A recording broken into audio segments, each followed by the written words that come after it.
સુધી જોયું ત્યાં સુધી પહેલી વાત કોઈ ઘણા એમ કે ડેલા બંધ હોય. ભાઈ તમારા ડેલા ખુલ્લા હોય તો અમારે ખુલ્લા રાખવા બંધ રાખવા એ અમારી મરજીની વાત છે. એ કાંઈ એમને એમ નથી ખડકાણું બધું, બરાબર? એની તપસ્યાઓ કરવી. તો આજે આ સોશિયલ મીડિયાવાળા રિપોર્ટરો બધા થોડી જાય એની વેલ્યુ શું? હવે 10x10ની ઓવડીમાં પૂરી વ્યવસ્થા નથી રાખી શકતા એના ઘરમાં. આવડા મોટા આશ્રમની વ્યવસ્થા જાળવવી એમને એમ જળવાય? હું તમારે આટલું ડેલા ખુલ્લા રાખવાના જાઓ અહીંયા પિચકારીઓ ઠૂઠિયા નાખી ગયો.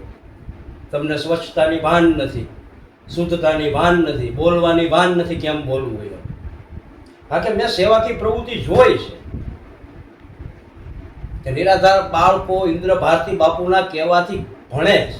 ખાલી કહેવાથી ભાઈ ભણાવવા છોકરાઓને તમામ ખર્ચો એ કરે. આવડું મોટું અન્નક્ષેત્ર એના એક સેવકને જમીન પાસે આપી, તો આવું તો કોઈ બોલતા જ નથી. 80 વીઘા બાપુ જમીન 80 પાસે. વીઘા. કોઈ વિદેશમાં તો બિચારો તૂટ્યો. તો આ દયા સાધુને આવે, સારું જ કોઈ ગોતતું નથી. એટલે આ બધું અત્યારે આ મોબાઈલના જમાનામાં જેવું ઉતારવું એવું ઉતરે, જેવું ઉતારવું એવું ઉતર્યા. ભણેલા ગણેલા છોકરાઓ કે મોબાઈલ વાળા. હા ભાઈ શાંતિ રાખો. તમે સનાતનના વિરોધમાં જાઓ એ પહેલા મગજમાં લાવો. તમે છે કોણ બધા? સનાતનીઓ છો કે રાક્ષસો છે? વિરોધમાં જાય રાક્ષસ જ વિરોધમાં જાય. સાચો સનાતની કોઈથી ભેખધારીના વિરોધમાં ન જાય. એની સેવાકી પ્રવૃત્તિ જુઓ, આશ્રમની વ્યવસ્થા જુઓ. અમે ત્યાં જઈએ, અમને અનુભવ છે એટલે અમે કહીએ. અમારી સામે તો કોઈની ભાઈ તાણીથી બોલ્યાય નથી બાપુ. અમારે અમે તો દાંત કાઢતા બેઠા હોય. તાણીથી કોની સામે બોલે એ પેલા સામેવાળાને વિચાર કરવો જોઈએ કે આપણી કાંઈ ભૂલ હોય તો તાણીથી બોલે. કેમ તમે રાતે 12 વાગે જઈને ડેલો ખખડાવો કે થોડા સાધુને વિડા હોય? અમે આવી કોઈના ડેલા ખખડાવવા? અમે અમારામાં ડેલામાં પડ્યા છે. ખરા બપોરે સાધુ જમીન ઘડીક આરામ કરે તો ડેલો ખખડાવે. શું છે ભાઈ? એ અમારી પ્રોપર્ટી છે. જવાબ દેવા ન દેવા એ અમારો પ્રશ્ન છે. તો આમાં શું છે અત્યારે બધા વિરોધ ને વિરોધ. મેં જ્યાં સુધી સાંભળ્યું ત્યાં સુધી હોય 100% માણા કોઈ ખરાબ હોય, અને હોય 100% હોય સારો નથી. હરિશ્ચંદ્રને ખટારામાં પડેલો સમજાણું. આ દુનિયા કે રસ્તે જાય હું કરું એવું નથી જોતો અજયભાઈ. તમે શું કરો?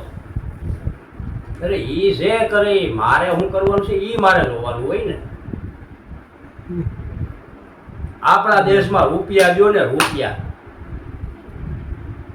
બધું થાય. બરોબર. દીકરીના બાપના વિરોધમાં કરવી તો રૂપિયાની સુટકેસ મૂકી જાય વિરોધમાં વહી જાય. બરોબર. વવારુને રૂપિયાની સુટકેસ મૂકી જાય હારાના વિરોધમાં જાય. થાય જ છે ને બાપુ, 100%. એટલે આ બધું ઠીક છે મારો ભાઈ. આવડા મોટા રાષ્ટ્રીય અધ્યક્ષ એની તપસ્યા હે. બરોબર છે, હોય શકે જ ને. જમીન દઈ દેવી એમને એમ ન દેવાય. આ શેઠા હાટું કપાઈ જાય છે. એમને એમ દેવાય. તમે તમારી બેનું દીકરીઓને પ્રસંગોમાં તોલું હોનું નથી દઈ શકતા. હા, 2000ની વસ્તુ મામેરામાં તમે નથી લઈ શકતા. 80 વીઘા જમીન દેવી હો, કોઈ નાની ઊની વાત નથી. કમળા વાળાને કોઈ દી સારું ન દેખાય, એને બધું પીળું દેખાય. ભગવાન બસાવે રાક્ષસો.